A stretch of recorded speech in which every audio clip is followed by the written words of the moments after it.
कल इतना ज्यादा बंदा बाहर निकला उस रीजन के अंदर, हजारा रीजन के अंदर के पहली दफा, जी हाँ जी, पहली दफा पीटीआई खुद सरप्राइज हो गई। वज़ीर आज़म शहबाज शरीफ साहब एक और गैर मुल्की दौरे पे जाने की तैयारी कर रहे हैं। अब मसला ये है कि आपके मुल्क में सर्दियों में लोड शेडिंग हो रही है और वो ये बता रही है कि जनाब हम अब सारी जो व्हीकल्स हैं वो हाइब्रिड और ईवीज लेंगे। तो भाई सारी गवर्नमेंट व्हीकल अगर ईवीज हो जाएंगी, ये क्या कोई डेनमार्क की हुकूमत चला रहे हैं आप लोग? अस्सलाम वालेकुम, उम्मीद है कि आप सब लोग खैरियत से होंगे। ये सामने जो आप मनाजर देख रहे हैं, ये कल जब सोहेल खान आफरीदी साहब एबटाबाद पहुंचे, हरीपुर पहुंचे, मानसेरा पहुंचे, हर जगह पे आपको इस किस्म के मनाजर देखने को मिले। कल इतना ज्यादा बंदा बाहर निकला उस रीजन के अंदर, हजारा रीजन के अंदर के पहली दफा, जी हाँ जी, पहली दफा पीटीआई खुद सरप्राइज हो गई। आपने देखा कि गुज़िश्ता 3 सालों से बार बार पीटीआई हुकूमत को सरप्राइज दे रही है, चाहे वो इलेक्शंस के अंदर हो या कोई और मामला हो, लेकिन इस दफा ऐसा हुआ है कि पीटीआई वाले खुद सरप्राइज हो गए। मेरी पाकिस्तान तहरीक इंसाफ के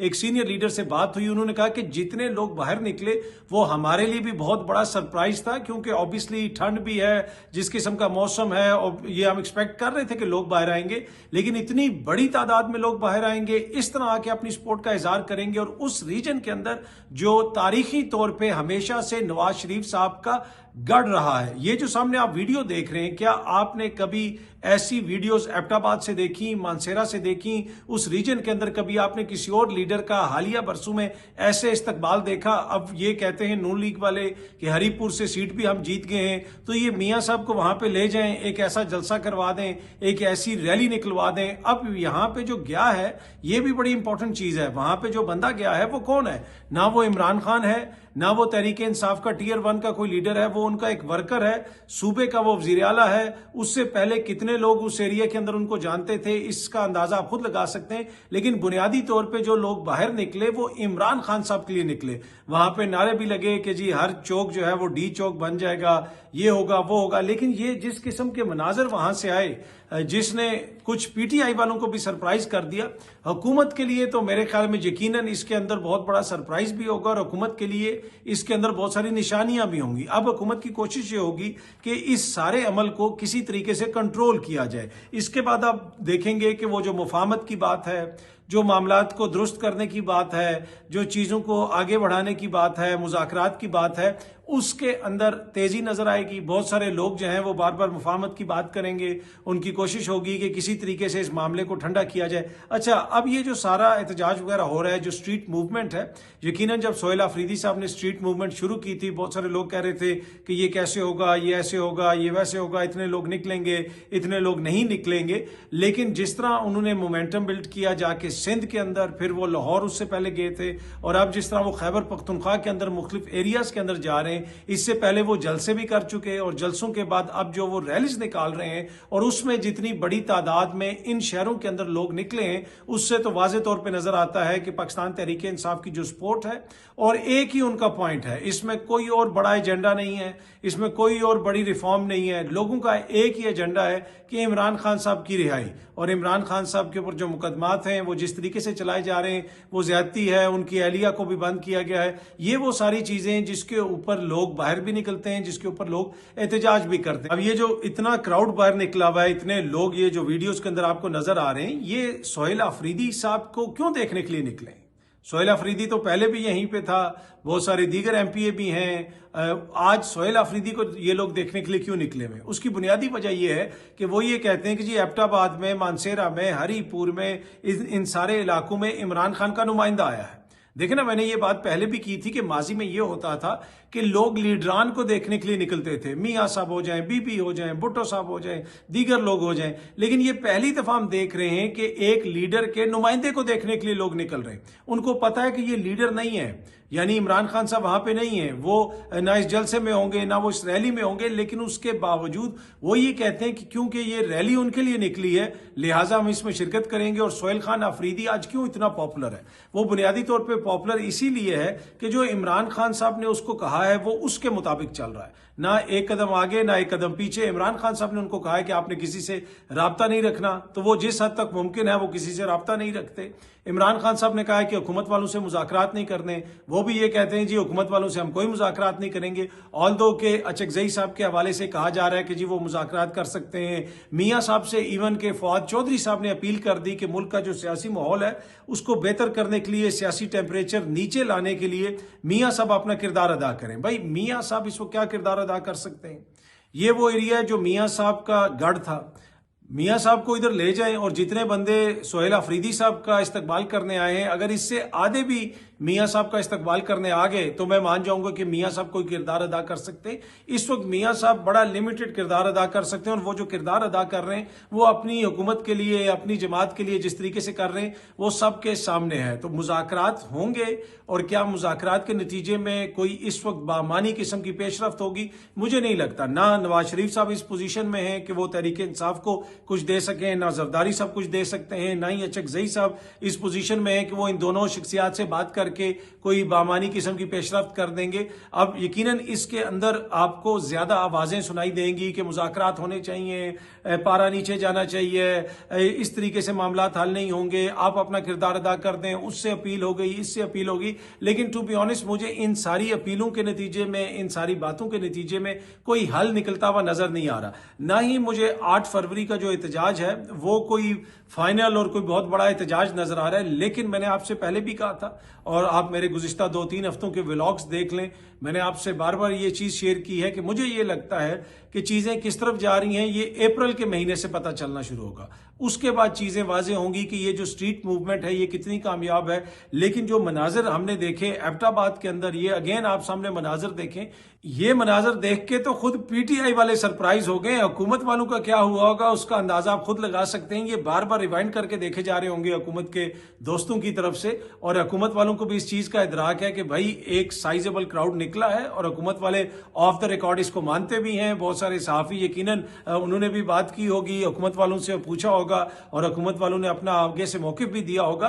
तो इसको तो वो ये कहते हैं, लेकिन वो ये कहते हैं कि भाई ये तो वैसे ही शुगल मेले के लिए लोग निकल आते हैं। तो भाई शुगल मेले के लिए आप भी लोगों को निकाल लें, आप भी ऐसा क्राउड बाहर लेके आ जाएं, आप अपने बड़े से बड़े लीडर को ले जाएं। क्या जरदारी साहब जाएं या बिलावल साहब जाएं वहां पे इतना क्राउड निकलेगा? मेरा नहीं ख्याल। तो जो स्ट्रीट मूवमेंट सोहेल अफरीदी साहब चला रहे हैं इसमें तो कोई दो राय नहीं कि अब उसके अंदर जान आ रही है और उसकी बुनियादी वजह वही है। इसमें कोई रॉकेट साइंस नहीं है, कोई अलजबरा नहीं है। उसकी बुनियादी वजह यह है कि जो सोहेल अफरीदी को इमरान खान ने कहा है कि इन हुकूमत वालों से बात नहीं करनी, इस निजाम से बात नहीं करनी, इनसे कोई राब्ता नहीं रखना, सोहेल अफरीदी उसके मुताबिक चल रहा है तो वो पॉपुलर है, लोग उसको देखने के लिए निकल भी रहे हैं, उसको वेलकम भी कर रहे हैं। लेकिन आज वो इससे थोड़ा सा इधर उधर होगा तो आप देखेंगे कि वो भी उसी पोजीशन में आ जाएगा जिसमें अली अमीन साहब आगे थे।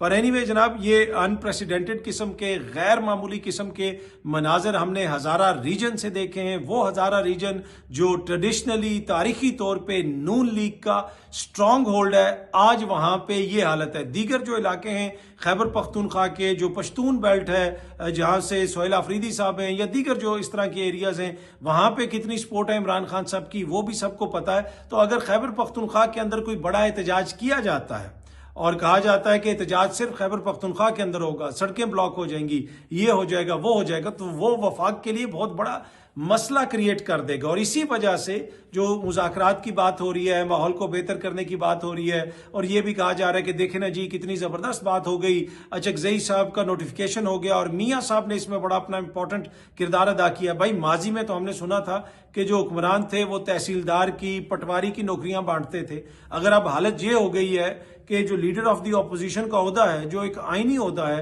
वो भी हुक्मरानों की मर्जी से लगेगा, तो फिर तो मेरे ख्याल में ये खुशी का मुकाम नहीं, ये लम्हा फिक्रिया है और जमहूरियत के लिए एक मायूस कुन पेशरफ्त है।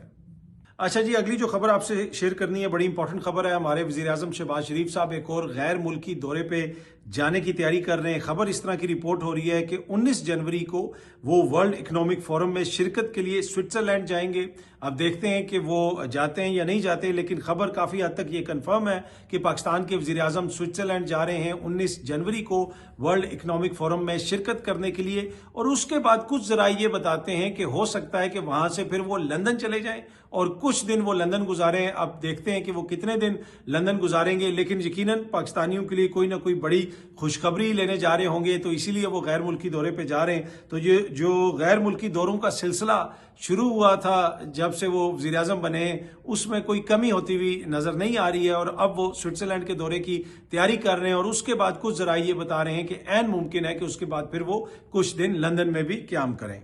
अगली खबर गजा के हवाले से है। सदर ट्रंप ने, आपको पता है कि एक पीस बोर्ड बनाया है और अब उस पीस बोर्ड में शिरकत के लिए उन्होंने कुछ ममालिक के सरबराहान को दावत दी है, जिसमें तुर्की के सदर को दावत दी गई है, इजिप्ट के सदर को दावत दी गई है, अर्जेंटीना के सदर को दावत दी गई है और कैनेडियन पीएम जो है उनको भी दावत दी गई है कि आप जो सदर ट्रंप साहब का बोर्ड ऑफ पीस है उसको ज्वाइन कर लें। अब देखते हैं जनाब तुर्की ज्वाइन करता है और मिस्र ज्वाइन करता है या नहीं ज्वाइन करता। वैसे तुर्की के तो कभी कभी इख्तलाफात हो जाते हैं अमेरिका के साथ, लेकिन जो कुछ भी गजा में हुआ, जो कुछ इजराइल कर रहा है, उसमें अगर कोई ऑन बोर्ड है तो उसमें मिस्र जो है उन चंद ममालिक के अंदर शामिल है जिसने बड़ा कलीदी किरदार अदा किया।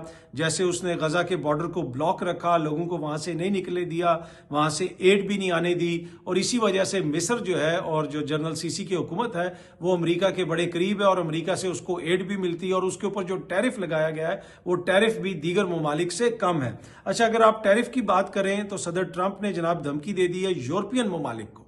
जी हाँ जी, यूरोपियन ममालिक को सदर ट्रंप ने धमकी दी है कि आपके ऊपर 10% एक्स्ट्रा टैरिफ लगा दिया जाएगा, क्योंकि जो जो मुल्क कर रहा है मुखालफत, किस चीज़ की मुखालफत, ग्रीनलैंड की, अमेरिका के साथ इलाक की मुखालफत।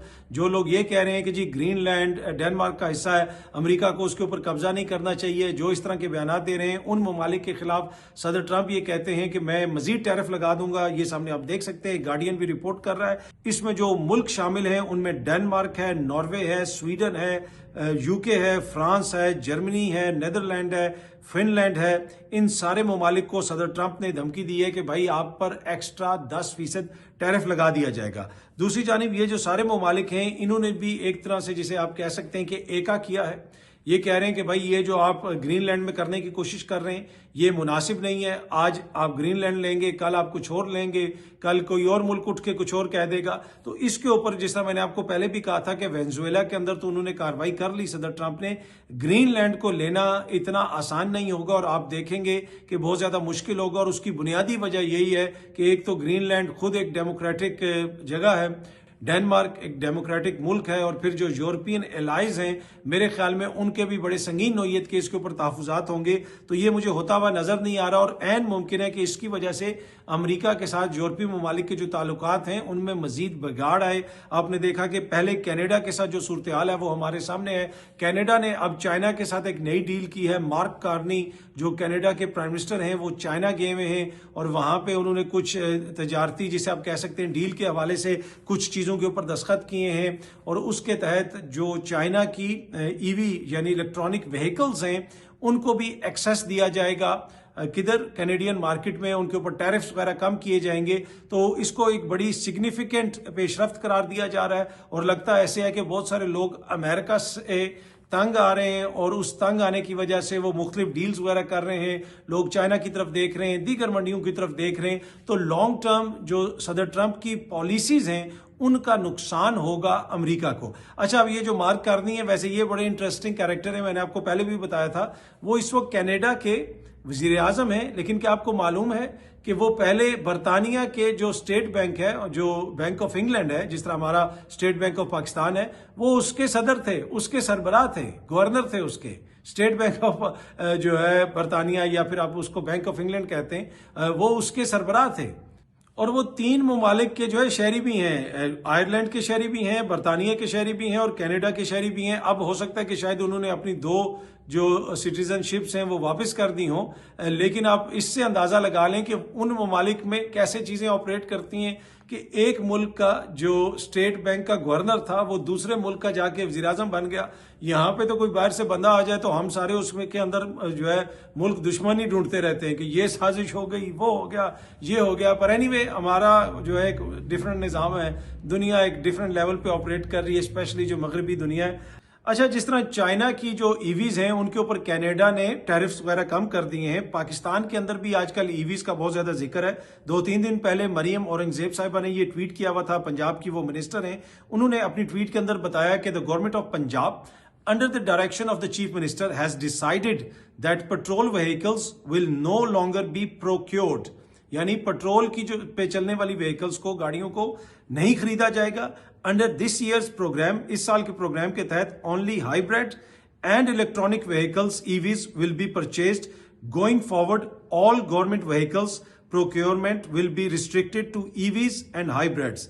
It is important that this decision is jointly reviewed with proper planning and follow-up to ensure effective implementation. अब मसला ये है कि आपके मुल्क में सर्दियों में लोड शेडिंग हो रही है और वो ये बता रही है कि जनाब हम अब सारी जो व्हीकल्स हैं वो हाइब्रिड और ईवीज लेंगे। आप ईवीज को चार्ज किधर करेंगे? कितनी चार्जिंग पोर्ट्स हैं, कितनी फास्ट चार्जिंग पोर्ट्स हैं? देखें, दुनिया भर में जो ये काम होते हैं उनके पीछे इंफ्रास्ट्रक्चर होता है। ये नहीं है कि आप सुने कि जी कनाडा ये कर रहा है, अमेरिका ये कर रहा है, इंग्लैंड ये कर रहा है तो हम पंजाब में भी ये कर लेंगे। पिछले दिनों खबर आई, मैंने आपसे शेयर किया था कि लोड शेडिंग की वजह से वो जो ग्रीन लाइन बसेस चलती हैं वो 15-16 घंटे उनकी सर्विस मुअत्तल रही, क्योंकि वो बिजली ना होने की वजह से चार्ज ही नहीं हो सकी। तो भाई सारी गवर्नमेंट व्हीकल अगर ईवीज हो जाएंगी, ये क्या कोई डेनमार्क की हुकूमत चला रहे हैं आप लोग? किधर आप उनको चार्ज करेंगे? जिस तरह मैंने आपको बताया कि हालत तो ये हो चुकी है कि 4000 मेगावाट की शॉर्टफॉल है इस वक्त। सर्दियों में लोड शेडिंग हो रही है क्योंकि आप फर्नेस ऑयल और LNG वगैरह से बिजली नहीं बना सकते, वो महंगी पड़ती है। तो ये हालत है और सारी व्हीकल्स हम ईवी लेंगे। भाई ये बातें इस तरह की अच्छी लगती हैं, लेकिन इसके पीछे कोई प्लानिंग होती है। ये विम्स के ऊपर तो नहीं इस तरह होता ना कि ये भी ले लो और वो भी ले लो। एनीवे वो कह रहे हैं जब हम ईवी लेंगे, पाकिस्तान के अंदर करंट जो इस वक्त हमारा इंफ्रास्ट्रक्चर है उसके अंदर ईवी व्हीकल लेना और उसके अंदर हाइब्रिड व्हीकल लेना, टू बी ऑनेस्ट, वो दोनों चीजें जो है ना, मेरा नहीं ख्याल कि इस वक्त जो है वो फायदेमंद है। आप कितनी बिजली, अगर आप अपने घर में कोई एक आधी व्हीकल रखी हो वो तो ठीक है, लेकिन अगर आपने पूरी एक फ्लीट लेनी है, हजारों कई 100 गाड़ियों की फ्लीट, आप उनको कैसे चार्ज करेंगे रोज? आप कैसे उनके लिए चार्जिंग पोर्ट्स वगैरह लगाएंगे? किस जगह पे चार्जिंग स्टेशन लगेंगे? क्या वो सारा इंफ्रास्ट्रक्चर है? बिजली चली जाए तो फिर क्या होगा?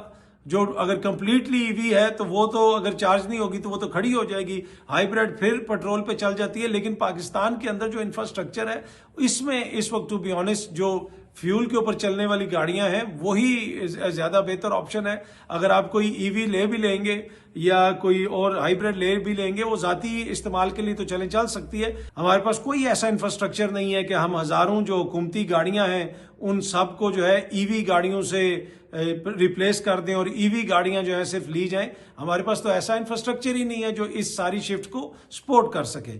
बहुत जल्दी आप सब दोस्तों से दोबारा मुलाकात होगी। Thank you very much.